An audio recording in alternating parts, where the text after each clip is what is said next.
as Walter and other Alice authors would know, she would hate that we are doing this and talking about her. It would be the most disturbing event. But I think we really owe it to her and to the concept of tough editing.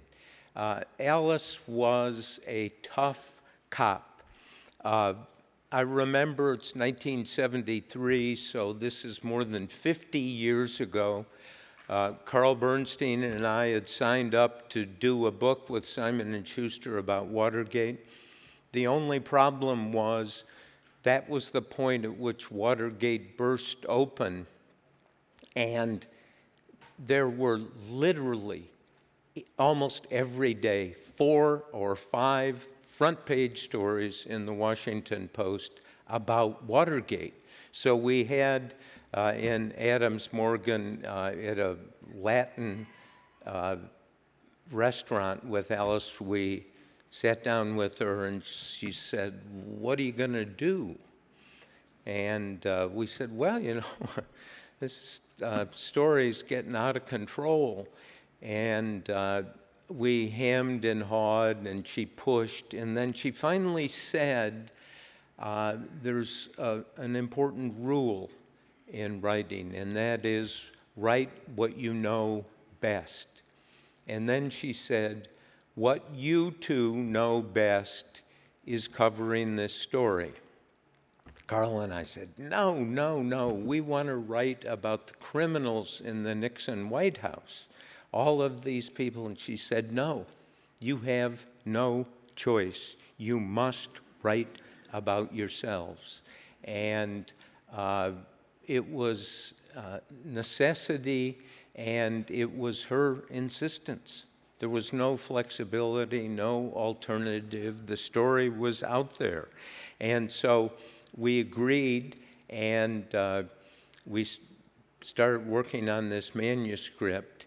And by December 1973, we're holed up in the St. Regis Hotel here with Alice. We have this manuscript of reporting Watergate. It's really a reporting story. And we have typewriters, if you remember what those are. And Carl's typing away in one room, I'm typing in another room, and Alice comes up to me with a big sheaf of content from the book, about 90 pages. And she said, now this 90 pages, you need to cut 2. And cutting 2 out of 90? No problem at all.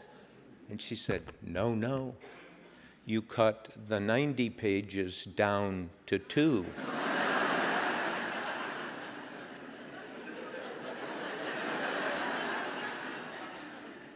A painful moment. But she, of course, was right. And one of the things I did 19 books over 46 years with Alice. And she not only was an editor, she was a teacher. And the best editors are teachers. And you get a manuscript from Alice, and she would edit, she would change words or suggest things. But she would write, there are 3 words or phrases she would use. Tone, she'd just write tone, write sometimes pace, and then she would write not NEC, meaning not necessary. So first time, this is 50 years ago, get one of these manuscripts and tone. What do you mean? And she said, the tone's wrong. I said, well, how is it wrong? And she said, you figure it out.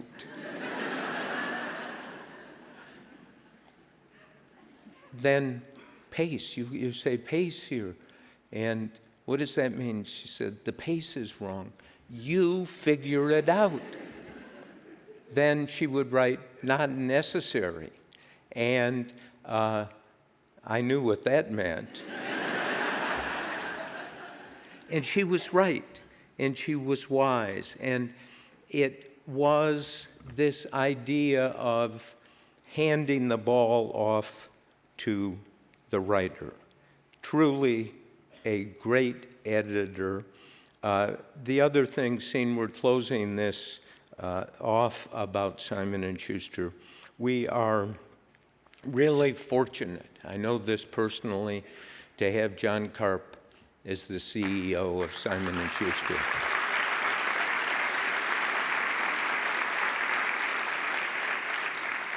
I'm going to give you a real-time report about John. Yesterday, wasn't yesterday Sunday, when most people are not working? John was on the phone with me for an hour and a half. I'm working on a book that focuses on the wars in Ukraine and in the Middle East, and we're going through, and he is saying, you know, there are other things going on in the world, like Trump and the border, and he is making the case, you know, just be aware of those distant sounds of America and the world that affect us and impact us in such a way. And so I got a little defensive and said, well, no, wait a minute here. And so we exchanged emails. And I apologized a little bit and said, you know, you're right about some, but I'm going to push back on the rest of this. Now, this is not 2 weeks ago or 2 years ago. This is yesterday. And we finished our exchange of emails and our conversations, and I got an email from him, which I will post all of my life, remaining life, by the computer. And the email says, and yes, just so you have it in writing and in classic font, we are behind you no matter what. Now think of that.